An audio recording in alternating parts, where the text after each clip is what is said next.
നമ്മുടെ മേൽ കർത്താവ് ധാരാളമായിട്ട് പകരട്ടെ. വളരെ പ്രാർത്ഥനയോടെ ദൈവസന്നിധി നമുക്ക് എല്ലാവർക്കും വായിക്കാം. അല്പനിമിഷത്തെ ചിന്തയ്ക്ക് ആധാരമായി നമുക്ക് ഒരു വേദഭാഗം വായിക്കാം. ന്യായാധിപന്മാരുടെ പുസ്തകം അതിൻ്റെ 13-ാം അധ്യായം 24-25 വേദഭാഗം വായിക്കാം.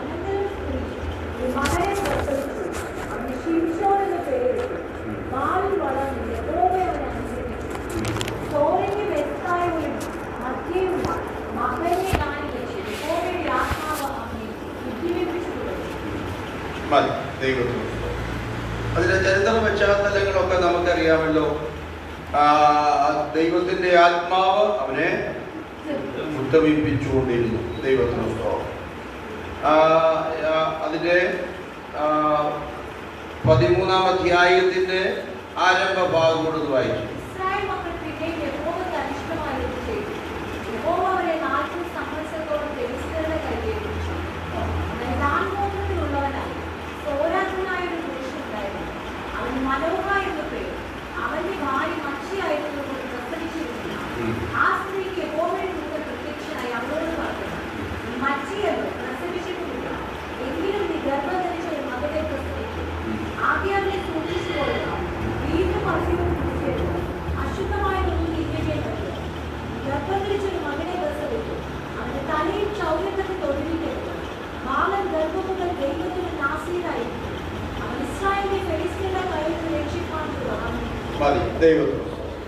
അതിന്റെ ചരിത്ര പശ്ചാത്തലം ആ ഭാഗത്തുണ്ട്, നമുക്കറിയാം. അപ്പൊ ഈ 40 വർഷത്തോളം ഇസ്രായേല് ദൈവത്തിന് അനിഷ്ടമായുള്ളത് ചെയ്തത് മുഖാന്തരം 40 വർഷം ദൈവം അവരെ ഫെലിസ്ത്യർക്ക് അടിമകളായി ഏൽപ്പിച്ചു. ഇസ്രായേലിന്റെ ചരിത്രം പഠിക്കുമ്പോൾ അവർ ദൈവത്തിലേക്ക് അടുത്തു, വേഗം ദൈവത്തിൽ നിന്ന് അകന്നു പോവുകയും ചെയ്യും. അപ്പോൾ ദൈവം അവരെ ശിക്ഷിച്ച പല ഭാഗങ്ങൾ പഴയ നിയമ ഭാഗങ്ങളിൽ നമുക്ക് മനസ്സിലാക്കുവാനായിട്ട് കഴിയുന്നുണ്ട്. അപ്പൊ ഇവിടെ ഓർമ്മിക്കുകയാണ്, ഈ അടിമത്വത്തിലായി പോകുമ്പോൾ ഇസ്രായേൽ ദൈവത്തിന്റെ ജനം, ദൈവം പ്രത്യേക ജാതിയായി തിരഞ്ഞെടുത്ത ദൈവത്തിന്റെ പ്രത്യേക സമ്പത്തായ ആ ജനം എപ്പോഴും അവരുടെ മേൽ ദൈവത്തിന്റെ ദൃഷ്ടിയുള്ള ഒരു പ്രത്യേക ജനമാണ്. എന്നാൽ അവർ തെറ്റിപ്പോയപ്പോൾ ദൈവം ഫെലിസ്ത്യരുടെ കയ്യിൽ ഏൽപ്പിച്ചു. ഫെലിസ്ത്യരുടെ കയ്യിൽ ഏൽപ്പിച്ചത് അവരെ കരുതാനോ സ്നേഹിക്കാനോ അവർക്ക് വേണ്ടതെല്ലാം കൊടുക്കാനല്ല, മറിച്ച് ദൈവം ആഗ്രഹിക്കുന്ന നിലയിലേക്ക് അവരെ എന്ത് ചെയ്യണം? ഒരുക്കിയെടുക്കണം. അതിന് അവരനുകൂലമായ സാഹചര്യമല്ല ഫെലിസ്ത്യന്റെ കയ്യിൽ. ഫെലിസ്ത്യർ അവരെ വേദനിപ്പിച്ചുകൊണ്ടിരിക്കും. വേദനിപ്പിക്കുമ്പോഴാണ് അവർ ദൈവത്തിലേക്ക് നോക്കുന്നത്. ഇസ്രായേൽ ചരിത്രം പഠിക്കുമ്പോൾ എല്ലാം നമുക്ക് കാണുവാൻ കഴിയുന്നുണ്ട്. മിസ്രൈമിൽ സ്വീകരണം ഉണ്ടായിരുന്നു, ഒത്തിരി വലിയ ഓർമ്മകൾ അവർക്കുണ്ടായിരുന്നു ആരംഭ നാളുകളിൽ. എന്നാൽ പിന്നത്തേതിൽ യോസഫിനെ അറിയാത്ത ഫറവോൻ വന്നപ്പോൾ അടിയാണ് അവരുടെ മുതുകത്ത് വന്നത്. കഷ്ടതയാണ് അവർക്ക് വന്നത്. ആമേൻ. ഓർക്കുവാൻ നന്മയും പിന്നത്തേതിൽ ദുഃഖവും അവർക്കുണ്ട്. അടിമയിലാണ് ആ മിസ്രൈം അവർക്ക്. ചാട്ടവാറുകൾ വീഴുമ്പോൾ, അടിയേൽക്കുമ്പോൾ, നൊമ്പരപ്പെടുമ്പോൾ അവർ കരയാൻ തുടങ്ങി. ഹല്ലേലൂയ. ആ കരച്ചിലാണ് ദൈവസന്നിധിയെത്തിയത്. ദൈവത്തിന്റെ പൈതലേ, ഞാനും നിങ്ങളും കടന്നു പോകുമ്പോൾ ദൈവം നമ്മെ തെരഞ്ഞെടുത്തതാണ്. ഹല്ലേലൂയ. എന്നാൽ നമ്മുടെ വായ്ത്തത്വങ്ങൾ നിറവേറാതെ നിലവിളി അല്ലെങ്കിൽ ശത്രു തടയപ്പെടുമ്പോൾ ഞാനും നിങ്ങളും ദൈവത്തിലേക്ക് നിലവിളിക്കുന്ന അനുഭവങ്ങളുണ്ട്. അപ്പോൾ ദൈവം നമുക്ക് വേണ്ടി ഇറങ്ങി വന്ന് നമ്മുടെ നിലവിളി കേൾക്കുന്ന ഒരു ദൈവമാണ്. സ്വതന്ത്രം. അപ്പൊ ഈ 40 വർഷം ദൈവത്തിൽ നിന്ന് അകന്നുപോയ ജനം, ആരാധനയില്ലാതെ, ദൈവമായി ബന്ധമില്ലാതെ ഫെലിസ്ത്യരുടെ അടിമകളായി പാർത്തുപോയി. അല്ലേ? പാർത്തു. അപ്പൊ 40 വർഷം ആരാധനയില്ല. അതോർന്ന് നോക്കിയേ, നമുക്ക് ഇന്ന് അത് ഓർക്കുമ്പോ നമുക്ക് എങ്ങനെ നമുക്ക് ജീവിക്കാൻ കഴിയുള്ളൂ? എന്നാ കൊറോണ വന്ന സമയത്ത് നമ്മൾ എന്തുണ്ടായിരുന്നു? ഒരു വേവലാതിയായിരുന്നു, നമുക്ക് ആരാധന ഇല്ലല്ലോ. പിന്നത് കുറച്ചു പേർക്ക് കൂടി വരാവുന്നതായി. പിന്നത് ഓൺലൈനിലുള്ള ആരാധനയായി. പിന്നെ കുറച്ച് കഴിഞ്ഞപ്പോൾ നമ്മൾ ജനം ദൈവം പോലെ മടക്കി വരും. എന്നാൽ കൊറോണ കാലഘട്ടം കൊണ്ട് ഒത്തിരി ആത്മീയര് മടിയരായി മാറി. അല്ലേ? ആരാധനയ്ക്ക് പോയില്ലല്ലോ, എന്നാ കുഴപ്പം, നമുക്ക് കുഴപ്പമൊന്നും ഇല്ലല്ലോ എന്നുള്ള ചിന്തയിലേക്ക് വന്നു. എന്നാൽ അതിൽ നിന്ന് ഇതൊന്നും പോരാ, ദൈവം എന്നെ കുറിച്ച് ആഗ്രഹിക്കുന്നത് പോലെ എനിക്കായിത്തീരണമെന്ന് വാഞ്ചയുള്ളവരാണ് ഇന്നും സഭകളിൽ ഉപവാസം വെച്ചാലും പ്രാർത്ഥന വെച്ചാലും മടി കൂടാതെ വരുന്നത്. ചെയറുകളെല്ലാം ഒഴിഞ്ഞു കിടക്കുക. ഇല്ലേലും കാര്യം നടക്കുമെന്നുള്ളത് കൊണ്ട് നമ്മുടെ പല ആവശ്യങ്ങളെ എന്ത് ചെയ്യുന്നു? വലുതായി കാണും. പഴകല് നമ്മുടെ ജോലിക്ക് പോകുന്ന സഹോദരന്മാർക്ക് വരാൻ പറ്റുകയില്ല. അതിനാണ് രാത്രി മീറ്റിംഗ് വെച്ചത്. ഇന്നലെയും പകലത്തേക്കാൾ കൂടുതൽ ആള് എത്തി വന്നു, രാത്രി വന്നു. എന്നാൽ ഈ 3 ദിവസത്തെ മീറ്റിംഗിൽ ഒരു നേരം പോലും വരാത്തവര് ധാരാളമുണ്ട്. ആരാധന കൊണ്ട് ഞായറാഴ്ച കൊണ്ട് തൃപ്തിപ്പെടുകയാണ്. എന്നാൽ ദൈവം അതിൽ തൃപ്തിപ്പെടുന്നവനല്ല. നാം വരയ്ക്കുന്ന വരയിലേക്ക് വന്ന് പ്രസാദിക്കുന്നവനല്ല ദൈവം. ദൈവം ഇടുന്ന അളവുകോലിലേക്ക് ഞാനും നിങ്ങളും പ്രതീക്ഷയോടിരിക്കുന്ന ഒരു ദൈവമാണ് നാം ആരാധിക്കുന്ന ദൈവം. അപ്പൊ ഈ 40 വർഷം ഈ ഫെലിസ്ത്യരാണ് ഇസ്രായേലിനെ വാണത്.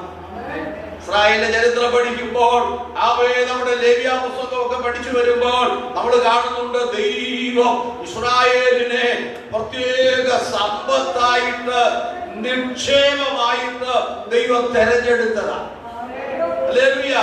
ആ ജനം ദൈവത്തിന്റെ അറിവോടെ ഫെലിസ്ത്യരുടെ കയ്യിൽ ഏൽപ്പിച്ചു കൊടുത്തതിന് ദൈവത്തിന് വേദനയുണ്ട്. പക്ഷെ ഏൽപ്പിച്ചു കൊടുക്കാതെ നിവർത്തിയില്ല. അല്ലേ? സ്വത്രം. എന്തിനാ ഏൽപ്പിച്ചു കൊടുത്തത്? ഇവർ ദൈവത്തിന് അനിഷ്ടമായുള്ളത് ചെയ്തതുകൊണ്ട്. മറ്റൊന്ന് എന്തിനാ ഏൽപ്പിച്ചു കൊടുത്തത്? അവരെ ജാതി ഒന്ന് പണിയാൻ. നാം സ്വയം ശരിയായില്ലെങ്കിൽ ദൈവം ചിലർക്ക് നമ്മെ ഏൽപ്പിച്ചു കൊടുക്കും. അവിടെ ആശ്വാസവും അനുഗ്രഹമൊന്നുമല്ല, അവിടെ കുത്തിവാക്കും മുറിവേൽക്കുന്ന വേദനിപ്പിക്കുന്ന അനുഭവം. ദൈവം കൈവിട്ട് ചിലരെ നമ്മളെ ചിലരുടെ കയ്യിൽ ഏൽപ്പിച്ചു കൊടുക്കുമ്പോൾ ഈ 40 വർഷം അവർക്ക് സുഖമല്ല. എന്നാൽ ദൈവം ഒരു കുടുംബത്തോട്, ഒരു സഹോദരിയോട് ദൈവം സംസാരിക്കുകയാണ്. ഒരു മാറ്റം വരാറായി. ദൈവം വിട്ട ദൈവത്തിന്റെ ജനത്തിന് ഒരു ഉദ്ധാരണത്തിന്റെ കാലമായി, ഒരു വീണ്ടെടുപ്പിന്റെ കാലമായി, ഒരു പുതുജീവൻ പകരാൻ ഉള്ള കാലമായതുകൊണ്ട് ദൈവം ചിലരോട് സംസാരിക്കുക. ആമേൻ. സ്തോത്രം. നമ്മൾ വായിച്ച 13-ന്റെ 1 മുതൽ വായിക്കേ.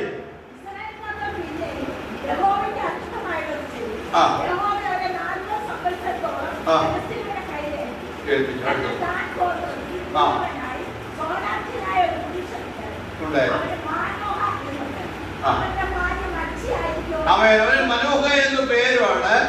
അവന്റെ ഗോത്രത്തെ കുറിച്ച് പറയുന്നുണ്ട്.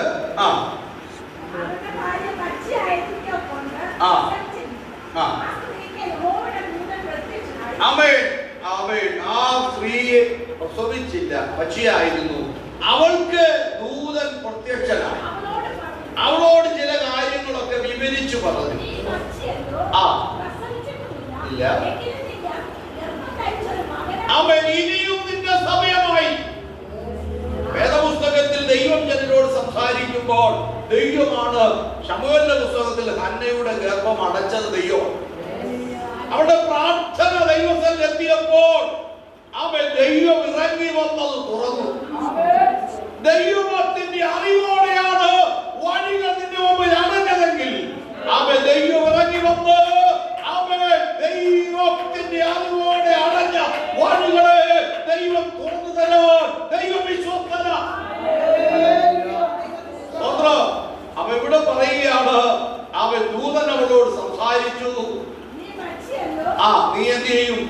നിനക്കൊരു വിടുതലിന്റെ സമയമായി.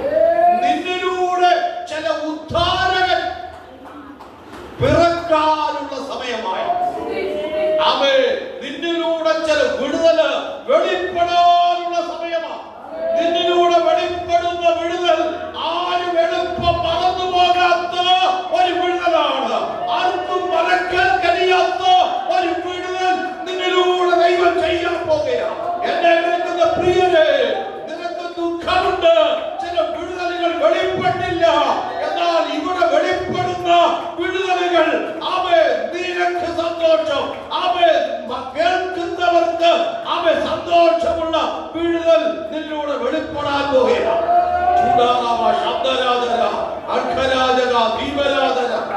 ഒരു ഉദ്ധാരകൻ, ഒരു നടത്തിപ്പുകാരൻ തുറക്കാനായിട്ട് പോകുകയാണ്. എവിടെ? ന്യായാധിപന്മാരുടെ പുസ്തകം മുഴുവൻ അവൻ ഇരുണ്ട അധ്യായമാണ്. ആരാധനയില്ലാത്ത അവൻ നാളുകളാ. സ്വത്രം ദൈവമായി ജനത്തിന് ബന്ധമില്ലാത്ത ഒരു കാലഘട്ടമാണ്. ആ കാലഘട്ടത്തിലാണ് അവൻ ദൂതൻ ഇറങ്ങി വന്ന് പറഞ്ഞത്, നിന്നിലൂടെ ഒരു മകൻ പിറക്കാൻ പോകുന്നു. എന്തിന്?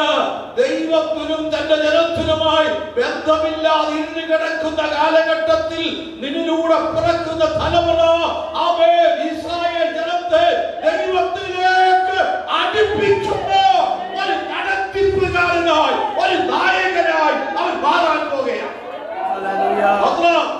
അങ്ങനെ ദൈവത്തോട് ബന്ധം അവൻ ഉണ്ടാകണമെങ്കിൽ ചിലത് വർദ്ധിക്കണം. ഞാനും നിങ്ങൾ രക്ഷിക്കപ്പെട്ട് സ്നാനപ്പെട്ട് ദൈവകൃപയിൽ വന്നവരാ. നമുക്ക് എന്തുണ്ട്? വേർപാടുണ്ട്, വിശുദ്ധിയുണ്ട്. ദൈവം നമ്മളോട് സംസാരിക്കണമെങ്കിൽ, നാം ദൈവത്തോട് സംസാരിക്കുന്നത് ദൈവം കേൾക്കണമെങ്കിൽ നമ്മിൽ അശുദ്ധി പാടില്ല. നാം വിശുദ്ധരാകണം. കർത്താവ് ലേഖനത്തിൽ, പത്രോസ് ലേഖനത്തിൽ പറയുന്നു, ഞാൻ വിശുദ്ധനായിരിക്കുന്നത് പോലെ നിങ്ങൾ വിശുദ്ധരാകണം. എന്താ നമ്മുടെ വിശുദ്ധിയുടെ മാനദണ്ഡം? എന്താ? ദൈവം വിശുദ്ധനായിരിക്കുന്നു. അവന്റെ വിശുദ്ധിയോട് അവൻ നാം അടുത്തു ചെല്ലുവാൻ ഓരോ ദിവസവും പണിയപ്പെടാനിടയാകണം. അപ്പൊ ഇവിടെ പറയുകയാണ്, അവൻ നിനക്ക് അവൻ നീ എന്ത് ചെയ്യണം? എന്നോട് പറയുക. ഭാവം വായിച്ചു.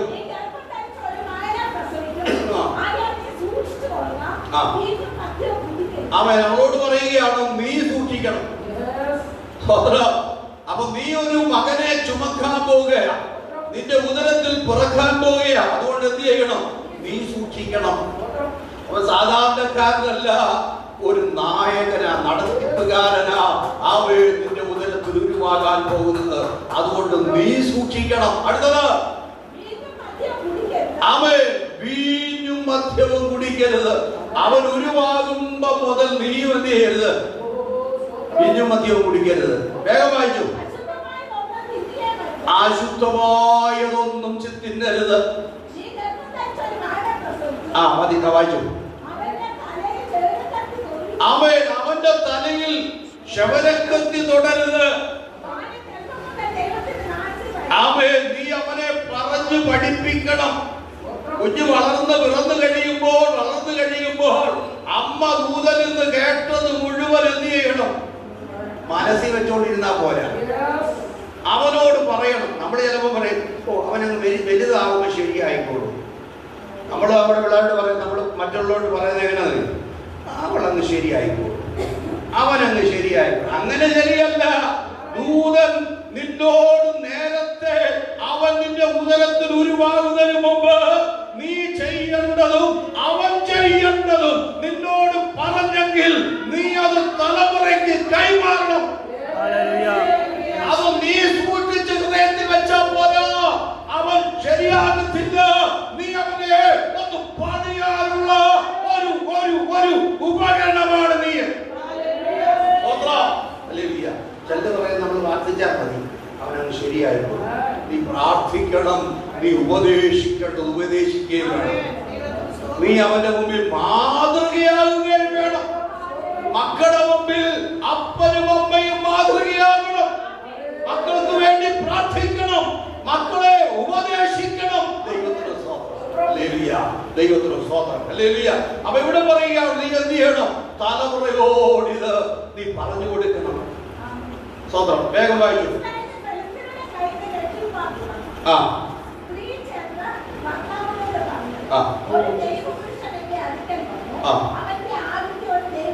മതി. അവിടെ പറയുന്നത് ഈ സ്ത്രീ ചെന്ന് എന്ത് ചെയ്തു? തന്റെ ഭർത്താവിനോട് പറഞ്ഞു, ദൂതൻ എന്നോട് ഇങ്ങനൊക്കെ കാര്യം പറഞ്ഞു. സ്തോത്രം. അപ്പൊ ദൂതൻ പറഞ്ഞാൽ എന്താ സത്യം നടപ്പിലാവും. ദൂതൻ പറഞ്ഞു. ദൂതൻ, അനേക ദൂതന്മാരുണ്ട്. ദൂതറിയിക്കുന്ന ദൂതൻ ഗബ്രിയേൽ മറിയയുടെ അടുക്കൽ വന്നു. അതേ ഗബ്രിയേൽ തന്നെയാണ് എലിസബേത്തിന്റെ അടുക്കൽ, അല്ലെങ്കിൽ സക്കറിയാവിന്റെ അടുക്കൽ വന്നത്. ആ ദൂതൻ ദൂതറിയിക്കുന്നവനാ. ഈ യോഹന്നാൻ ജനിക്കുന്ന കാര്യം സക്കറിയാവിനോട് പറഞ്ഞപ്പോൾ അവൻ സംശയിച്ചു. ആലയത്തിൽ അകത്ത് നിൽക്കുകയാണ്, ശുശ്രൂഷ ചെയ്തുകൊണ്ടിരിക്കുക. അപ്പൊ ദൂതന്റെ ദൂത് ഏറ്റെടുക്കാതെ എന്ത് ചെയ്തു? സംശയിച്ചു പുരോഹിതൻ. അപ്പോൾ ആ ദൂതൻ പറഞ്ഞൊരു പദമുണ്ട്, ഞാൻ ദൈവത്തിന്റെ സന്നിധിയിൽ നിൽക്കുന്ന ഗബ്രിയേലാണ്. അപ്പോഴാണ് ദൂത് പറഞ്ഞവൻ അവന്റെ അധികാരം ഒന്നുകൂടെ പ്രയോഗിച്ചത്. ഞാൻ ആരാ? എന്റെ ദൂതല്ല, ദൈവം എനിക്ക് തന്ന ദൂത് നിനക്ക് കൈമാറുകയാണ്. നീ ഏറ്റെടുത്താൽ കെട്ടുവീഴത്തിൽ. അവിടെയാണ് സക്കറിയാവിന് നാവിന് ബന്ധനം വീഴാനിടയായത്. ദൂതനെ സംശയിച്ചു. അതുകൊണ്ട് ദൂതൻ പറഞ്ഞിട്ട് പോയി, ദൂത് നിറവേറും, യോഹന്നാൻ ജനിക്കും. പക്ഷേ അത് കാണുന്നത് വരെ നീ എന്ത് ചെയ്യും? നിന്റെ നാവ് കെട്ടപ്പെട്ടിരിക്കുക. നാവ് കെട്ടപ്പെടും. അപ്പം നമ്മൾ അവിശ്വസിച്ചാൽ എന്ത് നടക്കും? കെട്ടപ്പെട്ടു. ദൂതിനെ അവിശ്വസിച്ചാൽ കെട്ടപ്പെടും. ദൂത് വിശ്വസിച്ചാൽ കെട്ടും വീഴത്തുമില്ല, വീടുതൽ വെളിപ്പെടുകയും. അവൻ ഈ തന്റെ ഭർത്താവിനോട് പറയുകയാണ്, ദൂതൻ എന്റെ അടുക്കൽ വന്നു, എന്നോട് ഇങ്ങനെ കാര്യമൊക്കെ പറഞ്ഞു. അദ്ദേഹവും വിശ്വസിക്കുവാനിടയായി. സ്വതന്ത്രം. നമ്മൾ വായിച്ച ഭാഗം കുറിവാക്യമായി വായിച്ചോളൂ. വായിച്ചോളൂ.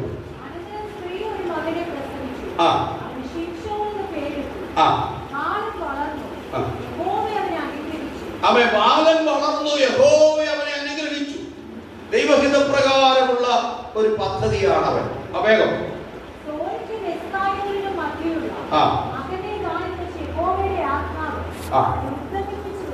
യഹോവയുടെ ആത്മാവ് അവന്റെ പിന്നാലെ ഉണ്ട്.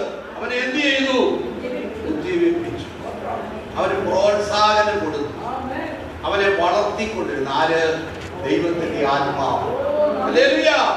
ആത്മാവിന്റെ ആലോചന പ്രകാരം ജനിക്കുന്നവനെ ആത്മാവ് പ്രബോധിപ്പിച്ചുകൊണ്ടിരിക്കും. ആത്മാവ് അവനെ വളർത്തിക്കൊണ്ടിരിക്കും. ദൈവത്തിന് സ്തോത്രം. എന്നിട്ട് താഴെ വായിച്ചോളൂ. ആ ഭാഗത്ത് വേഗം വായിച്ചു.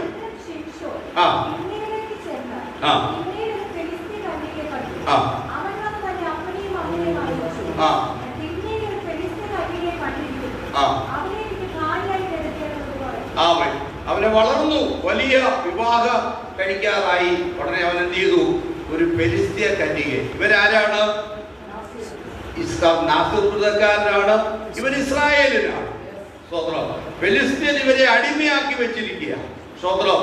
എന്നാൽ അവൻ വിവാഹപ്രായമായപ്പോൾ അവൻ എന്ത് ചെയ്യുകയാണ്? ഫെലിസ്ത്യ കന്യകയാണ് വിവാഹം കഴിച്ചത്. അപ്പനും അമ്മയ്ക്കും ഒന്നും അതിനകത്ത് എന്ത് ചെയ്തില്ല?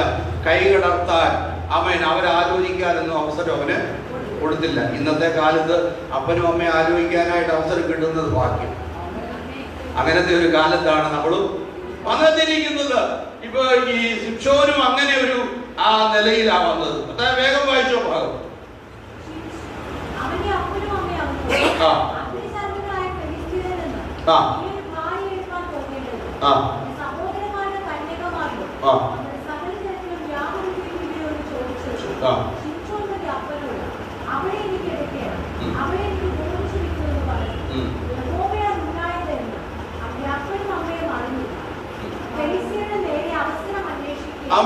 അവിടെ പറയുന്ന പദം അവർ ദൈവത്തിന്റെ ഒരു അവസരം, അല്ലെ ദൈവത്തിന്റെ പദ്ധതിയാണെന്ന് അവർ തിരിച്ചറിഞ്ഞില്ല. അവിടെ അടുത്ത് പറയുന്നത് ഈ ശിംശോൻ അത് അവന് പെരുശ്വരെ പിടിക്കാൻ ഒരു അവസരമായിട്ട് അവൻ കാണുവാനിടയായി. ചിലതൊക്കെ നല്ലതാണെങ്കിലും അവൻ അതിൻ്റെ പിന്നിൽ അവൻ മറഞ്ഞിരിക്കുന്ന ചില അന്ധകാരത്തിന്റെ വ്യാപാരത്തെ നാം തിരിച്ചറിയണം. ആത്മീയ കണ്ണുകൊണ്ട് നാം അതിനെ കാണണം. നാം വേഗം വായിക്കുന്നുടനെ താഴോട്ട് വായിക്കുമ്പോൾ ഒന്ന് വായിച്ചോളൂ. ആ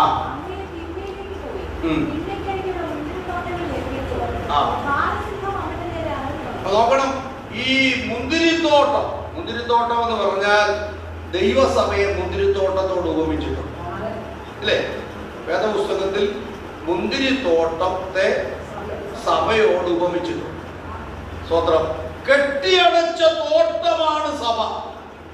അപ്പൊ ഇവിടെ പറയുകയാണ്, അവർ യാത്ര ചെയ്യുമ്പോൾ ഒരു മുന്തിരിത്തോട്ടത്തിൽ എന്ത് വന്നു?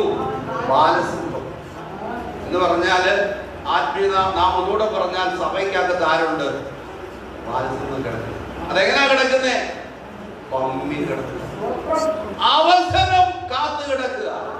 അവൻ എപ്പോഴാണ് ചാടി വീഴേണ്ടത്? നമ്മൾ ലേഖനത്തിൽ വായിക്കുമ്പോൾ അവൻ അലറുന്ന സിംഹം എന്ന പോലെ അവയെ ചുറ്റി നടക്കുക. ആരെ പിടിക്കാനാ? അഭിഷേകമുള്ളവനെ, കൃപയുള്ളവനെ, ദൈവം തിരഞ്ഞെടുത്തവനെ. എപ്പോഴാ നമ്മളെ രക്ഷപ്പെടുക? പക്ഷെ എപ്പോഴാ നമ്മുടെ നേരെ തിരിയുന്നത്? നാം കൃപയിൽ നിന്ന് അകലുമ്പോൾ. അവൻ ദൈവീയ പദ്ധതിയിൽ നിന്ന് ഞാനും നിങ്ങളും വ്യതിചലിക്കുന്ന സമയം കാത്ത് നമുക്ക് പിന്നാലെ അവൻ പതുങ്ങി കിടക്കുകയാണ്. സ്തോത്രം. ഹല്ലേലൂയ. അതിനുള്ള അവസരം നാം എന്ത് ചെയ്യരുത്? കൊടുക്കരുത്. ദൈവത്തിന് സ്തോത്രം. അവ ഇവിടെ പറയുന്നു, അവൻ അപ്പനും അമ്മയും അവ ശിക്ഷോനുമായിട്ട് ഇങ്ങനെ പോകുമ്പോൾ ബാലസിംഹം നേരെ അലറി വന്നു. അടുത്തത് വായിച്ചു.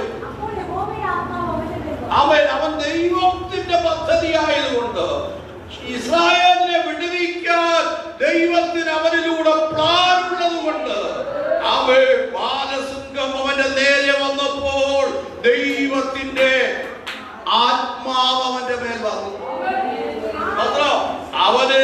അവൻ ഉത്ബോധിപ്പിച്ച് അവനെ നിയോഗം കൊടുത്ത് നടത്തുന്ന ദൈവത്തിന്റെ ആത്മാവിന്റെ ശക്തി അവന്റെ മേൽ വന്നു. നമ്മൾ വായിക്കുന്നത് ആയുധമൊന്നും അവന്റെ കയ്യിലില്ല. സ്വത്രം. എന്നാൽ ആ ബാലസിംഹത്തെ അവനൊരു കുഞ്ഞാടിനെ പോലെ നിസ്സാരമായി കീറിക്കളഞ്ഞു. ഒരു കാര്യം ഓർക്കണം, കൃപയുള്ള ദൈവ പൈതലേ, ദൈവ നിയോഗമുള്ള ദൈവ പൈതലേ, അവൻ പ്രതീക്ഷിക്കാതെ നിന്നെ നശിപ്പിക്കാൻ, നിന്റെ കുടുംബത്തെ നശിപ്പിക്കുവാൻ പതിയിരിക്കുന്ന ചിലതിനെ നിന്നിൽ പകരുന്ന അഭിഷേകത്തിന്റെ ശക്തിയോ കീറിക്കളയാൻ കൃപ പകരുന്ന ഒരു ദൈവമുണ്ട്.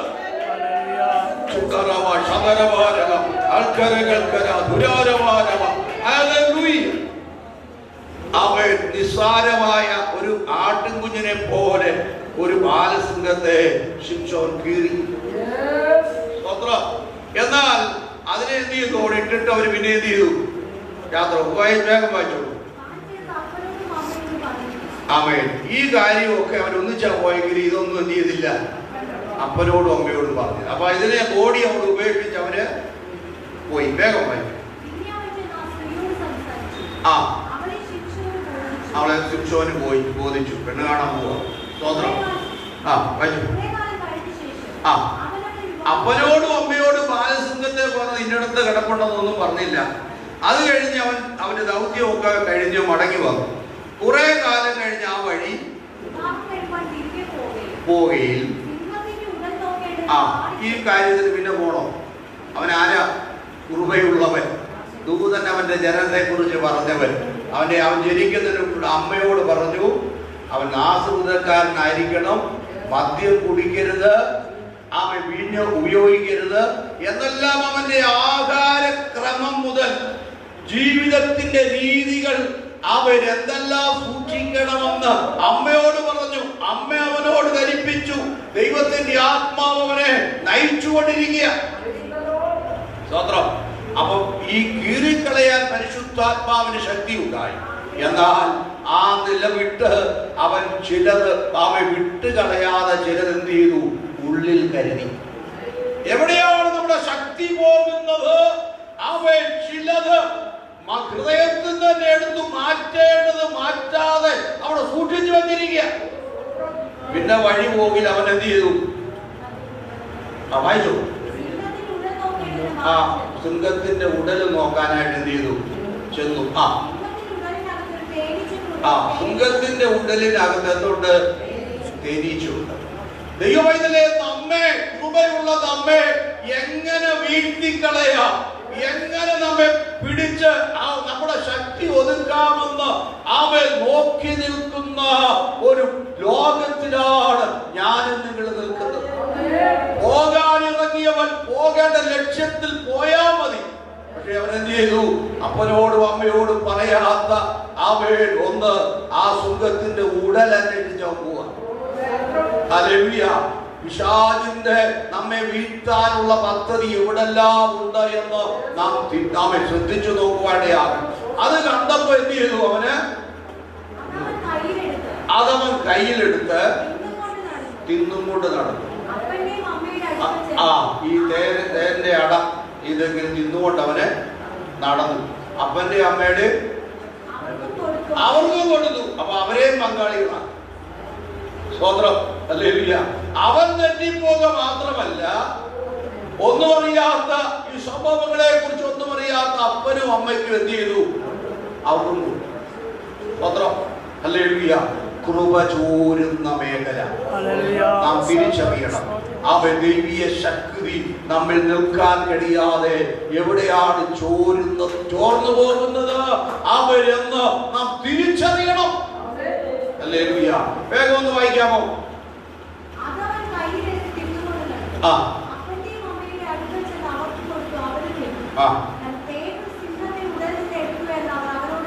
പറഞ്ഞില്ല. ആമേൻ. താഴെ നമ്മൾ വായിച്ചു വരുമ്പോൾ നമുക്ക് കാണുവാനായിട്ട് കഴിയുന്നുണ്ട്. ആ കന്യക എന്ത് ചെയ്യാണ്? അവളെ വിവാഹം കഴിച്ച് ആമേൻ ഈ ശക്തി പകർന്ന ദൈവ നിയോഗമുള്ള ദൈവം ആമേൻ ശുശ്രൂഷയ്ക്കായിട്ട് ആക്കിയ ഇരട്ടി കൃപ പകർന്നവൻ എന്ത് ചെയ്തു? തന്റെ ശക്തി അവൾ ചോർത്തിയെടുക്കുവാനായിട്ടിടയാണ്. നമ്മൾ വായിക്കുന്നുണ്ട്. ശിംശോൻ തന്റെ അമ്മാവിയപ്പന്റെ അടുക്ക ചെല്ലുമ്പോൾ അവർ തമ്മിൽ വാക്കുതർക്കമുണ്ടാകുകയാണ്. ഉടനെ അവൻ പകരം ചെയ്യാനായിട്ട് തുനിയുന്നു. ഇസ്രായേലിന് ഫെലിസ്ത്യന്റെ വിളവെല്ലാം വിളഞ്ഞു കിടക്കുമ്പോൾ 300 കുറുക്കന്മാരെ പിടിച്ച് വാലോട് വാൽ ചേർത്ത് കെട്ടി ഒരു പന്തം തെളിച്ച് വയലിലേക്ക് വിട്ടു. വിളഞ്ഞു കിടക്കുന്ന വയലുകൾ മുഴുവൻ കത്തി, അവരുടെ ഭൗതിക നന്മകൾ മുഴുവൻ നഷ്ടമായി. അവരോട് പ്രതികാരം ചെയ്യുവാനായിട്ടിടയായി. അങ്ങനെ പല സന്ദർഭങ്ങളിൽ അവനിലുള്ള കൃപ അവനെ ദൈവം ഉപയോഗിച്ച വിധം വളരെയാണ്. എന്നാൽ ഫെലിസ്ത്യനെ ബന്ധിച്ചു വെക്കുമ്പോൾ, ഫെലിസ്ത്യനിത എന്ന് പറയുമ്പോൾ അവൻ ഷടകുടഞ്ഞ് എഴുന്നേറ്റ് അവനെ കെട്ടിയ ആ കെട്ടത്തിൽ എന്ത് ചെയ്തു? പൊട്ടിപ്പോയിട്ടുണ്ട്. സ്വതന്ത്രം. എന്നാൽ അവനിലുള്ള രഹസ്യം ആർക്കും പകർന്നു കൊടുക്കാത്ത രഹസ്യം അവനെ ചെയ്തു. ഒരു ദിവസം ഫെലിസ്ത്യ കന്യകയ്ക്ക് കൊടുക്കുവാൻ. സ്വതന്ത്രം. അതുകൊണ്ട് അവൻ ബന്ധിതനായി. സ്വതന്ത്രം. അവന് ദാവോദ ക്ഷേത്രത്തിൽ അകപ്പെടുവാനായി. സ്വതന്ത്രം. അങ്ങനെ അവന്റെ ശക്തി ചോർന്നുപോയ അനുഭവം. എന്നാൽ ഞാനും നിങ്ങളും ശക്തിയുള്ളവരാ, ദൈവകൃപയുള്ളവരാ. അഭിഷേകം ദൈവം നമ്മുടെ മേൽ പകർന്നതാ. കൃപയിൽ നിൽക്കുമ്പോ ഓരോ ആത്മീയനും തന്റെ കൃപ ചോർന്നു പോകുന്ന മേഖല വ്യക്തിപരമായി കണ്ടുപിടിച്ച് അതിനെ കരുതാനിടയാണ്. ഇല്ലെങ്കിൽ എന്ത് ചെയ്യും? ശിംശോന്റെയും ചോരും നമ്മുടെയും ചോരും. അതുകൊണ്ട് ചോരാതെ കൃപ ചോരാതെ ആമേൻ കുന്തിയോളം ദൈവം നമ്മെ നിർത്തിയെങ്കിൽ നാളെ നിൽക്കുവാനുള്ള കൃപ ദൈവത്തോട് നമുക്ക് ചോദിക്കാം. ആമേൻ. അതുകൊണ്ട് ആമേൻ അവന്റെ ജീവിതത്തിൽ ആമേൻ ദൈവനിയോഗവും ദൈവ പദ്ധതിയുണ്ട്. ആമേൻ. ദൈവ പദ്ധതിയിലേക്ക് ആമേൻ ചില സന്ദർഭത്തിൽ നിന്ന് വ്യതിചലിച്ചു പോയ അനുഭവം നമുക്കറിയാം. ഈ ദിവസങ്ങളിൽ എന്നെ കുറിച്ചും നിങ്ങളെ കുറിച്ചുള്ള ദൈവത്തിന്റെ ഹിതം, ദൈവീയ പദ്ധതി നമുക്ക് തിരിച്ചറിയുവാൻ കഴിയുന്നുണ്ട്. ആ അനുഭവങ്ങളിലേക്ക് നമ്മെ തന്നെ ഒരിക്കൽ കൂടെ സമർപ്പിക്കുക. ദൈവമേ എന്നെ ഉപയോഗിക്കണം, എന്നെ വായിക്കുന്നുണ്ട്. കണ്ണു കുത്തി പൊട്ടിക്കപ്പെട്ടവനായി ഒന്നുമല്ലാതിരിക്കുന്ന അവരുടെ ഉത്സവത്തിലൊക്കെ അവനെ കാഴ്ചയാക്കി അവഹേളനയാക്കി തീർത്തുമ്പോൾ അവരുടെ കുറ്റബോധമുണ്ടായിട്ട് ദൈവത്തോട് പറഞ്ഞു, ഒരവസരം കൂടെ എനിക്ക് തരണം. ആ എന്നിൽ നഷ്ടമായി പോയ ആ അഭിഷേകം എന്റെ പേരിൽ നിന്ന് തിരികെ അറിയാം. ദൈവം ചൊരിഞ്ഞ് ഒരവസരം അവന്റെ ജീവകാലത്ത് വന്നതിനേക്കാളും അവയുടെ അവന്റെ അവസാന നിമിഷത്തിൽ അവൻ ചെറുതുവേ അവൻ ഇടയായി തീർന്നു. എന്നാൽ ഒരു കാര്യം, കൃപ ഏൽപ്പിച്ച കൃപ പകർന്ന കർത്താവിന്റെ മുമ്പിൽ ഞാനും നിങ്ങളും വിശുദ്ധിയോട് അനേക റോഡിയം അനേകരുടെ കൃപ പോയി ഒന്നൊരു ശക്തിയുമില്ലാതെ പലതിലേക്കാണ് നാം അവരെ വിമർശിക്കുകയല്ല, കൃപ നമ്മിൽ ചോരാ നിർത്തുവാൻ നമ്മെ തന്നെ ഇതിലോടെ ഒരിക്കൽ കൂടെ സമർപ്പിക്കാം. കണ്ണുകളെ അടയ്ക്കാം, തലകളെ വണക്കാം.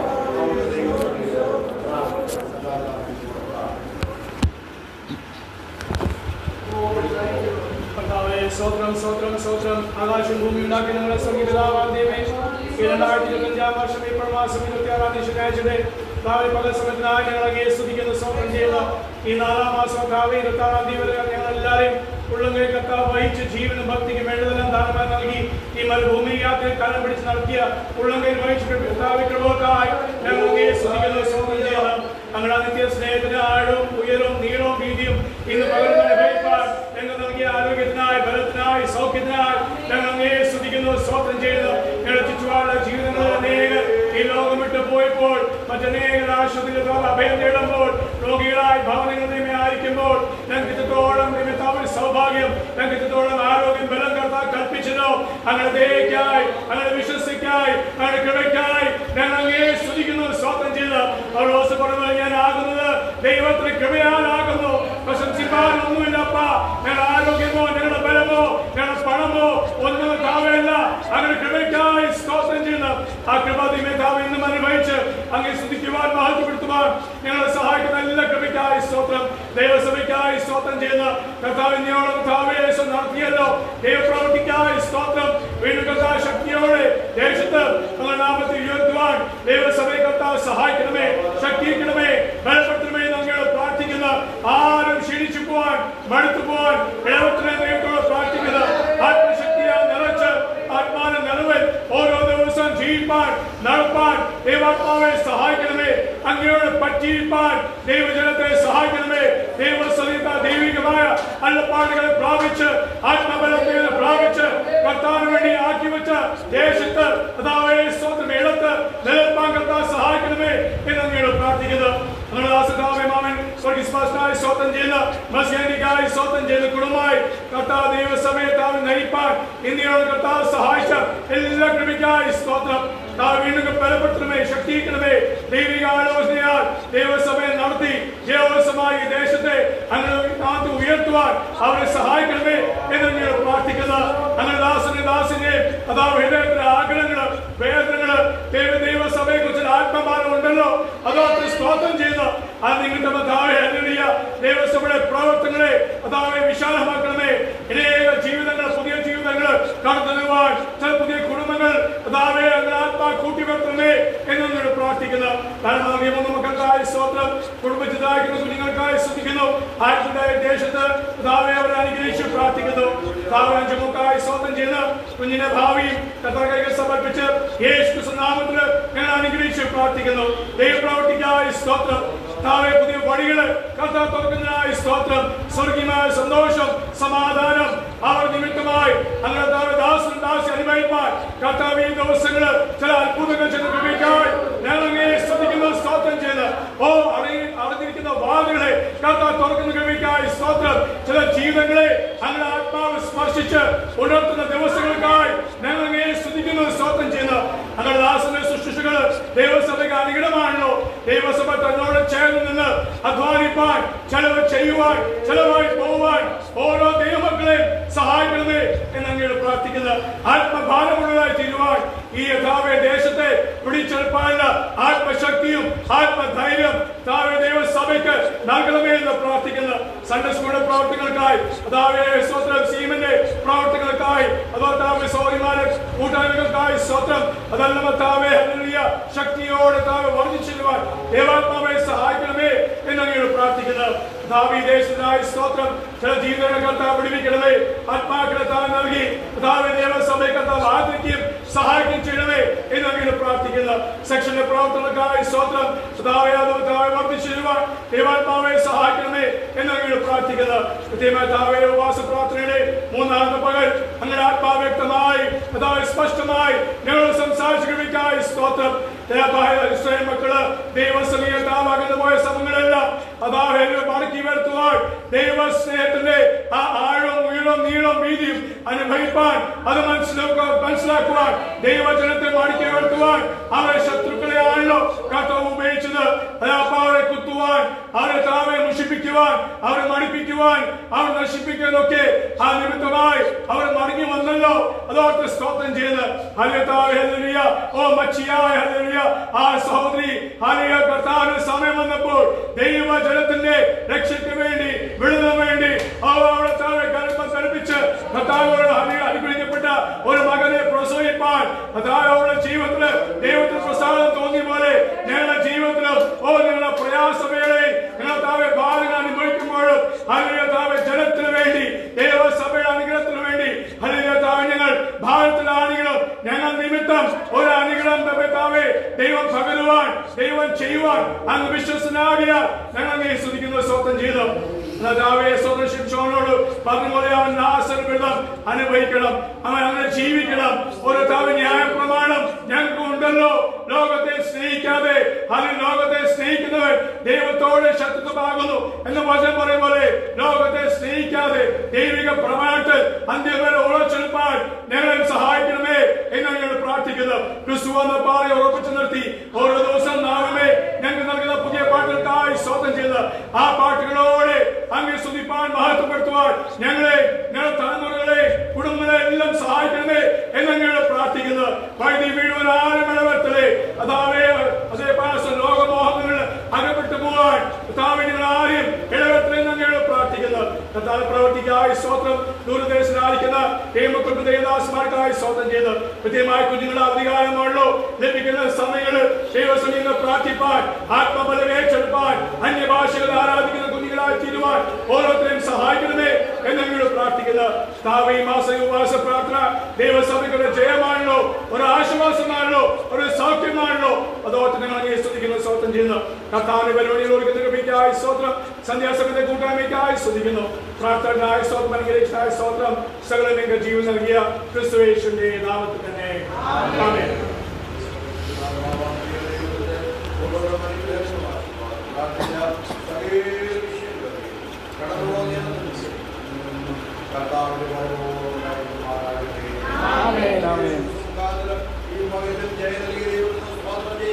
Hallelujah, hallelujah, hallelujah.